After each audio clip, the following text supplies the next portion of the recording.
샬롬. 오늘도 하나님 말씀 앞에 나오신 여러분 환영합니다. 우리 함께 기도하겠습니다. 하나님, 오늘도 우리에게 귀한 말씀 주시니 감사합니다. 이 말씀을 통해서 우리의 영혼이 힘을 얻게 하여 주시옵소서. 하나님이 주시는 용기와 소망으로 가득하게 하여 주시옵소서. 그래서 오늘 하루도 하나님의 자녀답게 살아갈 수 있도록 이 시간에 우리에게 힘을 허락하여 주시옵소서. 예수님의 이름으로 기도했습니다. 아멘. 오늘 함께 살펴볼 말씀 사도행전 19장 1절에서 7절, 사도행전 19장 1절에서 7절까지 함께 살펴보도록 하겠습니다. 오늘도 성실하신 우리 아버지 하나님을 찬양합니다. 19장으로 와서 누가는 우리의 시선을 다시 바울의 사역에게로 향하게 합니다. 어제 브리스길라와 아굴라의 사역에서 바울의 사역으로 넘어와서 주제가 바뀐 듯이 보이지만 오늘 내용은 사실상 같은 내용이라고 볼 수 있겠습니다. 브리스길라와 아굴라가 아볼로에게 더 정확하게 하나님의 말씀을 가르쳤죠. 요한의 세례밖에 몰랐던 아볼로에게 성령 세례로서 성령이 함께 하시는 풍성한 유익이 무엇인지 알려줬고, 그런 아볼로는 아가야 지방으로 가서 교회들에게 큰 유익을 주었습니다. 오늘 본문 속에서 나타나는 바울의 사역, 특히 에베소 지역으로 가서 하는 사역도 이 동일한 사역의 연장선상에 있다는 것입니다.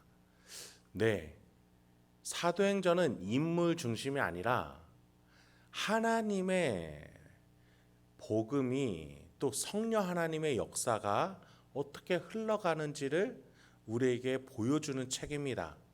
그런 점에서 브리스길라와 아굴라가 요한의 세례의 가르침밖에 몰랐던 이들에게 성령 세례가 무엇인지 가르쳐 주었듯이 바울 또한 이 가르침을 어떻게 가르쳐 왔는지를 우리에게 이어서 말해주고 있는 것이죠. 오늘 본문을 한번 자세히 살펴보도록 하겠습니다. 먼저 1절부터 3절입니다.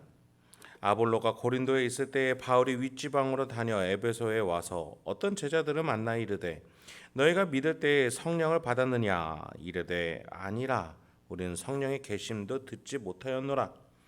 바울이 이르되 그러면 너희가 무슨 세례를 받았느냐? 대답하되 요한의 세례니라. 지금 바울이 간 곳은 2차 전도여행 때 가고 싶었던 에베소였습니다. 그때 못 갔죠. 그런데 이번에는 갈 수 있게 길이 열렸고 또 사역이 열리게 되었습니다. 어떤 제자들을 만났네요. 신자들을 만났고 대화를 나눠보니 한 가지를 알게 됐습니다. 성령 세례를 알지 못했고 더 나아가 성령의 존재도 듣지 못했다. 이것을 알게 됩니다. 여러분, 이 에베소 누가 사역하던 곳이라고 우리는 이전에 내용에서 알았습니까? 아볼로가 사역했던 곳이 이 에베소였음을 우리는 알았죠. 아볼로는 세례 요한을 통해서 하나님께로 회개해야 된다는 사실과 그 사실에 이어서 예수 그리스도의 존재를 밝혀내는 데 사역을 열심히 했습니다. 그런데 문제는 뭡니까? 그 예수 그리스도를 통해서 우리가 얻게 되는 놀라운 자격, 즉 하나님이 우리 가운데 임재하셔서 성령 하나님과 내주하시면서 교통하시면서 우리와 함께 하시면서 우리가 누리게 되는 성령의 은사들이 있음을 아볼로는 깨닫지 못했고 알려주지 못했기에 에베소에 그 후에 바울이 왔더니 이들이 그것을 모른다. 그것을 바울이 알게 됐다는 겁니다. 여러분, 이게 무슨 말입니까?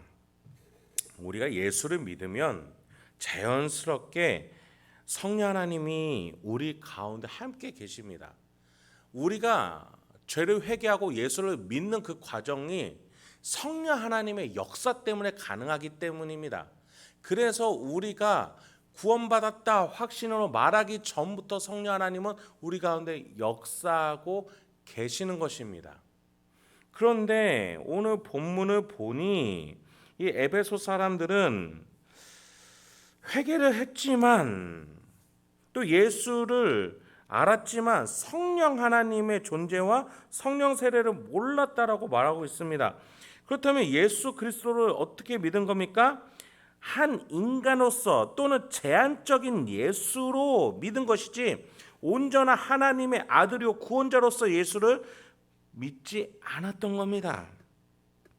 여러분, 이렇게 신앙이 있지만 성령 세례를 몰랐던 또 다른 한 가지 사례가 사도행전 8장 사마리아인들에게도 그렇게 나타났었죠. 여러분, 그와 같이 우리에게도 얼마든지 이러한 일은 일어날 수 있습니다. 예수를 알지만 잘못 믿어서 성령의 은사와 성령이 주시는 인격의 변화와 성령이 주시는 풍요한 삶을 누리지 못하는 것이 우리의 삶일 수도 있다는 겁니다. 그래서 우리는 그러한 신자를 뭐라고 부릅니까? Sunday Christian. 주일에만 예배드리는 척하고 평일로 가면은 성령의 내주와 은사는 전혀 보이지 않는 자들. 바울은 로마서 2장에서 표면적 신자가 아니라 내면, 이면적 신자가 참 신자라고 말했죠. 여러분, 우리 안에 하나님을 모시고 계십니까? 우리의 심령에 하나님이 계심을 믿으십니까? 그렇다면 우리의 인격의 변화와 성령의 은사와 성령의 증거들이 나타나야지요. 그런 점에서 우리는 성령 하나님을 모시고 예수를 닮아가며 하나님의 자녀로서 명예롭게 살아가고 있는가? 나 자신을 돌아볼 수 있어야겠습니다. 4절부터 7절 이어서 보죠. 바울이 이르되 요한이 회개의 세례를 베풀며 백성에게 말하되 내 뒤에 오시는 이 이를 믿으라 하였으니 이는 곧 예수라 하거늘 그들이 듣고 주 예수의 이름으로 세례를 받으니라. 바울이 그들에게 안수함에 성령이 그들에게 임하심으로 방언도 하고 예언도 하니 모두 12사람쯤 되니라.